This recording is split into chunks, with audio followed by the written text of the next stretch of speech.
Hello, students. We will be doing a critical summary of the short story The Luncheon, written by William Somerset Maugham.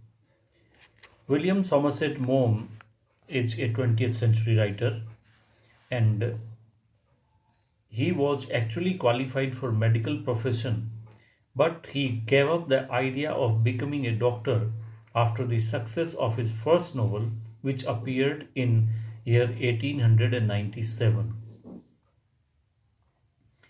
Uh, he established his reputation as a novelist, short story writer, and a playwright. His novel of human bondage and cakes and ale are very reputed and uh, widely read novels, and his short stories are very notable. He has written his autobiography also with the title The Summing Up, which published in 1938. Okay, but he is mostly remembered for his short stories and novels. This particular story is very popular, and it is often included in the syllabus of world class universities. The story Luncheon is a very interesting story. It presents the plight of the narrator who had invited a lady admirer for a luncheon in one of the most costly restaurants in Paris.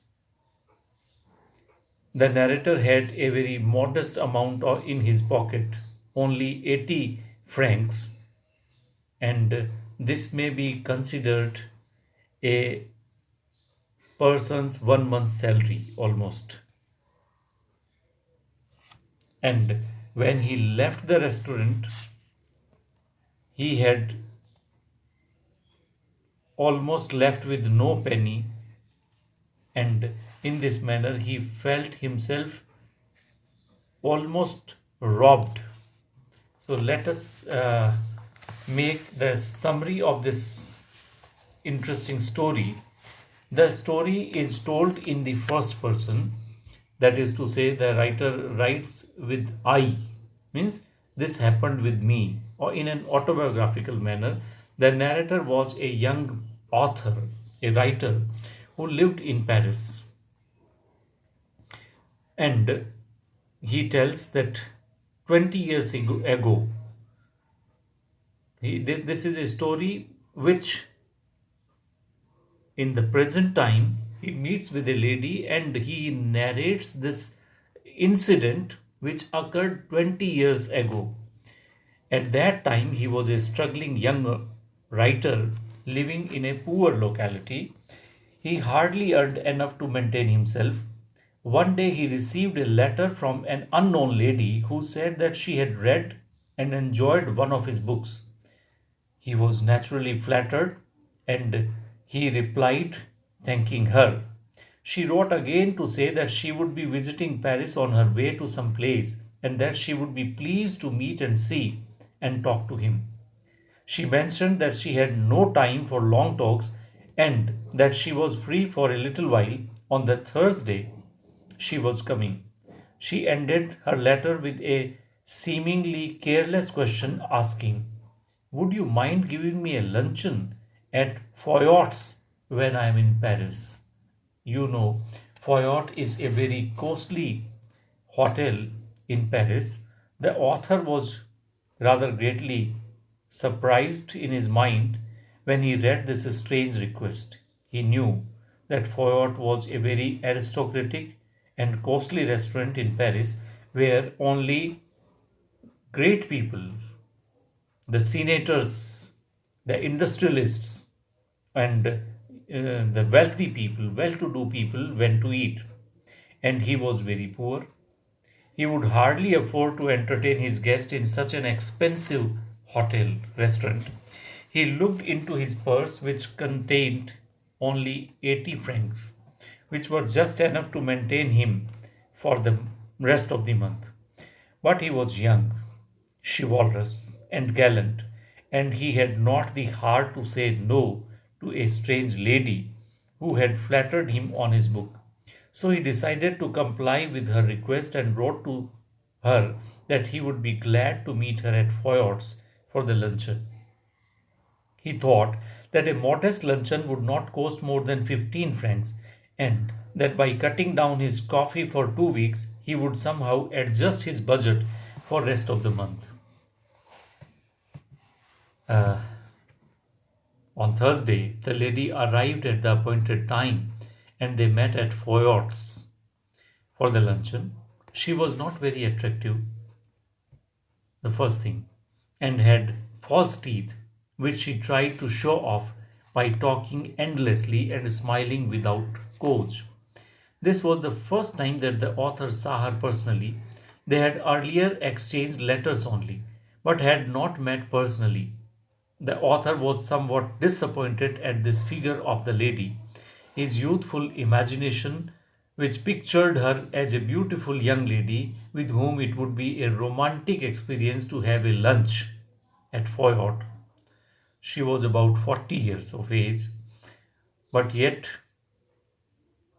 not very attractive. She talked about the author and praised his writings. So, even though she was 40 years old, the author permitted himself to be her host to placate his youthful vanity and egoism. But when the author glanced at the bill, he was somewhat depressed because the prices of the dishes quoted therein were too high for his slender purse. Still, it would be mean on him, on his part, to refuse anything for this strange lady. And then the attack on the hospitality of the poor but generous author began. The lady did not frighten him with her talk, but with her appetite.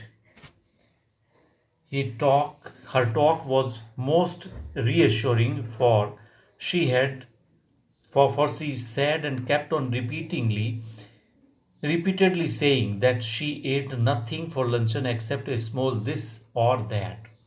She first wished to have a dish of salmon. Salmon is actually a fish which is very costly, but the author had to order for it. And while the salmon was being cooked, the waiter asked if he would have something in the interval. The lady protested that she did not eat anything for luncheon except a little caviar. Now, this caviar was a dish prepared from another kind of fish which was yet more costly than salmon. But there was no go for the author, who had to order it. Meanwhile, he ordered for himself cheap mutton chop, at which the lady advised him not to eat meat, which was very heavy for luncheon. She said that she did not like to overload her stomach with heavy things like meat. And then came the question of drink. The lady again repeated her usual first sentence. She never drank anything in lunch. The author said, "So do I," to save himself. But then she said, "Except white wine." Then she desired to drink champagne. It was a very costly wine, so the author ordered for half a bottle of champagne for himself. He said he would take only water. He said his doctors had strictly forbidden him to take wine. The lady kept the author busy and happy by talking on music, literature, painting, etc. etc. The author was all the time worried about the bill. He was not thinking what he was not paying attention on what the lady said. The waiter came again with the bill of fare, and the lady declared she would positively eat nothing for lunch except perhaps one of those giant asparagus. The author had seen these costly vegetables and his mouth had watered at their sight, but he had denied himself the luxury of eating them. Why? Because he had not sufficient money to buy them. But now his sense of chivalry and hospitality forced him to order for asparagus. And the lady ate. That also, protesting all the while that she never ate heavy things like mutton chops, but only light things like these she was devouring. The author began to realize what would happen if the bill exceeded his budget. He thought of oddity and shame of having to borrow from his guest, pretending his pocket was picked. He also thought of the alternative pawning his watch at the restaurant, promising to redeem it later, which of course he would scarcely be able to do so.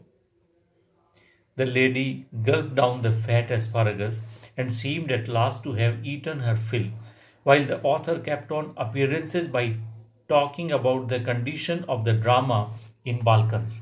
He offered to order the last finishing course, a cup of coffee, and the lady said yes, and smiled as she added, just an ice cream and a coffee. The ice cream and coffee were over, and as they were about to ask for the bill, the head waiter came carrying a basket full of beautiful peaches, full of color and fragrance. They were very costly, and the author was afraid of offering them to his lady guest. But she helped herself with one of them, saying that she preferred light things like peaches. This proved to be the last straw for the poor author's purse. The lady's gluttony ended with the peach. When the bill was paid, the author had just 3 francs left to face the whole month. The lady jumped into a cab, saying that one must eat only one thing in a luncheon. The author said that he would do better than that, and that he would eat nothing, which was probability because he had no money left for eating anything. And in this manner, the luncheon with a fan ended. Upset though the author was, he had yet a sense of revenge on this terrible glutton of a guest, for looking at her after 20 years, he found that she had grown fat and heavy, weighing no less than 21 stones. He felt that this lump of flesh was just a punishment from the gods on this gluttonous lady. And in this manner, the story comes to an end. Thank you very much.